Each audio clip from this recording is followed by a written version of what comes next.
Bonjour à toutes et à tous. Vous êtes-vous déjà demandé si l'amour de couple restait aussi important qu'avant, une fois passé l'âge de la retraite? Certains diront, à notre âge, ce n'est plus si important. L'essentiel, c'est d'être là l'un pour l'autre. Mais est-ce vraiment suffisant? Quand on est jeune, l'amour est souvent intense, et la sexualité passionnée. Puis, au fil des années, le corps change, le désir s'adoucit, et de nombreuses personnes commencent à s'interroger. La sexualité est-elle encore nécessaire à notre âge? Et si elle disparaît peu à peu, notre relation risque-t-elle d'en souffrir? La vérité, c'est qu'après 60 ans, de nombreux couples vivent une forme de ralentissement. Ils passent plus de temps ensemble, mais parfois sans se sentir aussi proches qu'avant. Et pourtant, l'intimité, même discrète, même différente, reste un pilier du lien affectif, de la complicité et du sentiment d'être aimé.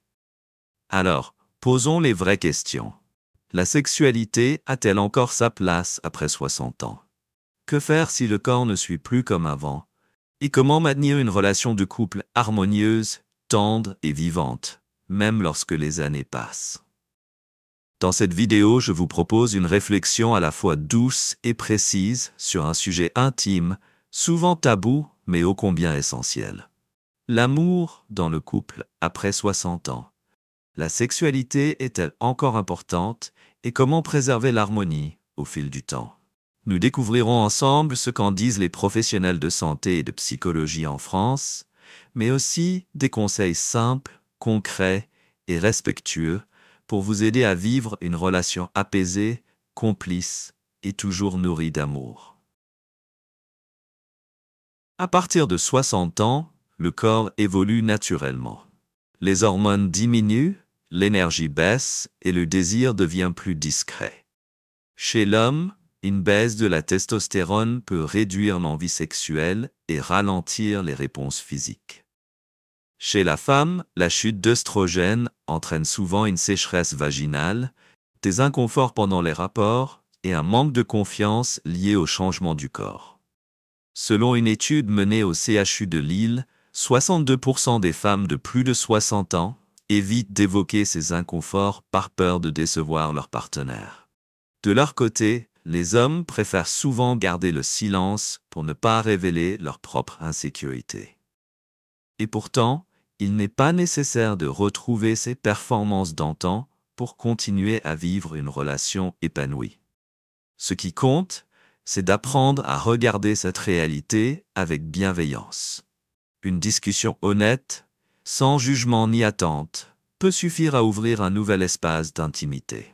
Un simple « Je sens que notre corps change, mais j'ai toujours besoin de ton étreinte » a parfois plus de pouvoir qu'un traitement médical. La sexualité après 60 ans, ce n'est plus une question de performance. C'est un langage du lien, une manière de dire « je suis là pour toi », avec un regard, un toucher, un silence partagé. Selon les travaux menés par l'INSERM, plus de 70% des personnes âgées estiment que le contact physique, même sans relation sexuelle à proprement parler, reste essentiel pour entretenir une relation de couple saine et équilibrée. Et c'est peut-être là que se trouve la beauté de cette étape de la vie. Quand on accepte de ralentir, de réinventer sa façon d'aimer, on découvre un amour plus tendre, plus profond, plus libre. 1. Accepter les changements du corps et de l'esprit. À partir de 60 ans, les transformations hormonales deviennent plus marquées. Chez les hommes, une baisse de testostérone entraîne une diminution du désir, un allongement du temps de récupération et parfois un sentiment de perte de virilité. Chez les femmes, la sécheresse vaginale, liée à la chute d'œstrogène, peut rendre les rapports douloureux et provoquer une gêne vis-à-vis de son propre corps. Selon une étude menée au CHU de Lille, 62% des femmes de plus de 60 ans n'osent pas parler de ces douleurs à leur partenaire, par peur de blesser ou de se sentir rejetés. Et beaucoup d'hommes choisissent de se taire plutôt que d'admettre leur baisse de confiance. La solution ne passe pas toujours par les traitements médicaux. Parfois, il suffit simplement d'accepter cette nouvelle réalité avec tendresse. Dire calmement « Je me sens différent aujourd'hui, mais j'ai encore besoin de toi » est un premier pas vers une intimité renouvelée. C'est pas une question de performance, c'est une question de regard, d'écoute, de présence. Accepter l'autre, avec ses fragilités nouvelles, c'est déjà l'aimer différemment, mais plus profondément. 2. Nourrir le lien émotionnel au quotidien. La sexualité ne commence pas dans la chambre, mais bien avant, dans les gestes du quotidien. Préparer le café, poser une main sur l'épaule, sourire en silence devant un souvenir partagé. Toutes ces attentions, aussi discrètes soient-elles, sont des preuves d'amour aussi fortes qu'un baiser. Une enquête menée par l'IFOP en 2021 montre que 64% des plus de 60 ans considèrent que les petites attentions quotidiennes sont plus importantes que la fréquence des rapports sexuels. Quand le cœur se sent encore connecté, le corps suit naturellement. Ce n'est pas une question de désir imposé, mais de complicité retrouvée. Quand on continue à rire ensemble, à se toucher sans pression, l'intimité revient sous une forme douce et rassurante. 3. Prendre soin de sa santé globale. Alimentation, sommeil, mouvement. Sans énergie, sans sommeil réparateur, sans circulation fluide, il est difficile de maintenir une vie de couple épanouie. Une alimentation riche en légumes, fruits frais, bonne graisse, comme l'huile d'olive ou les oléagineux, accompagnée d'une activité douce comme la marche ou le yoga, est essentielle pour préserver la vitalité sexuelle. Des études de l'Université Paris-Cité confirment que les seniors qui marchent au moins 20 minutes par jour ont une meilleure circulation sanguine, moins de troubles de l'érection et une meilleure lubrification naturelle. Et puis, il y a cette évidence trop souvent oubliée. Quand on prend soin de soi, on se sent plus désirable. Et cette énergie, cette lumière intérieure, donne envie à l'autre d'être plus proche, plus attentif, plus amoureux. 4. Communiquer ouvertement sur les besoins et les émotions. Après des décennies de vie commune, le silence peut s'installer. Pas par manque d'amour, mais par pudeur, par fatigue, par habitude. Pourtant, ce silence peut devenir un mur si l'on ne fait pas l'effort d'y mettre des mots. Une étude de l'Université de Bordeaux montre que les couples âgés qui parlent régulièrement de leurs ressentis, même brièvement, vivent une relation plus épanouie et moins sujette à l'éloignement affectif. Dire simplement « j'ai l'impression qu'on est un peu plus distant ces temps-ci ». Qu'en penses-tu? Tu ressens encore le besoin d'être proche de moi? Ce sont des phrases simples, mais puissantes.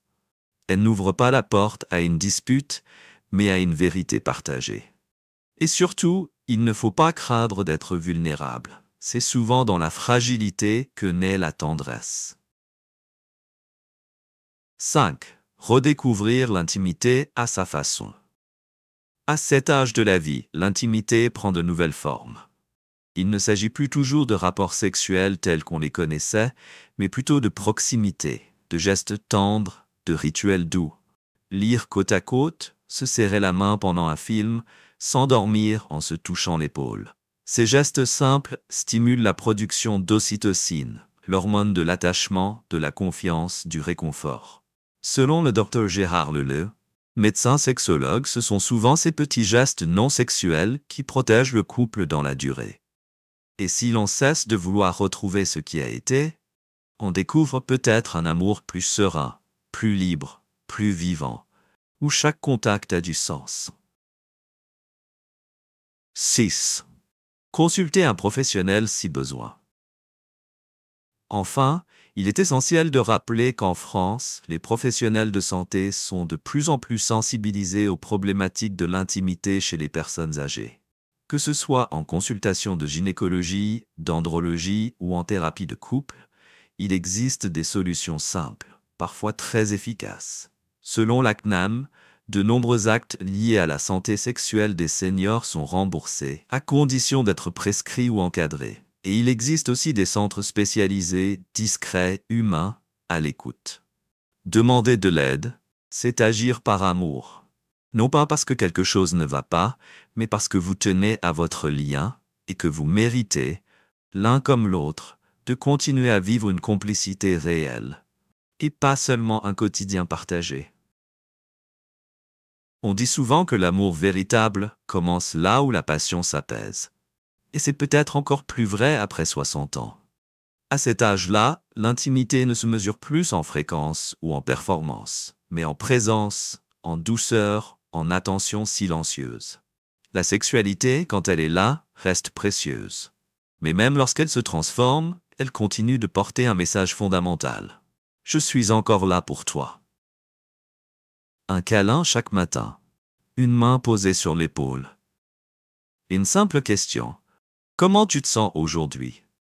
Ce sont ces petits gestes, répétés avec sincérité, qui entretiennent la tendresse, qui disent « je t'aime » sans avoir à le prononcer. Si aujourd'hui vous vous demandez si la sexualité est encore nécessaire à votre âge, rappelez-vous ceci. Vous n'avez pas à faire comme avant, mais vous avez le droit, et même le besoin, de vous sentir encore aimé, encore désiré, encore vivante, dans les bras de la personne que vous aimez. Et si cette vidéo vous a touché, si elle a réveillé quelque chose en vous, n'hésitez pas à la partager avec votre compagnon, votre compagne ou un ami proche. Parce que nous sommes nombreux à cet âge de la vie à vouloir continuer à aimer, mais autrement. Et si vous souhaitez continuer ce chemin avec moi, abonnez-vous à la chaîne. Chaque semaine, nous explorerons ensemble des sujets profonds, humains et toujours bienveillants pour mieux vieillir, dans le cœur, dans le corps et dans l'amour. À très bientôt, et d'ici là, prenez soin de votre lien à deux. C'est lui qui rend chaque jour plus doux.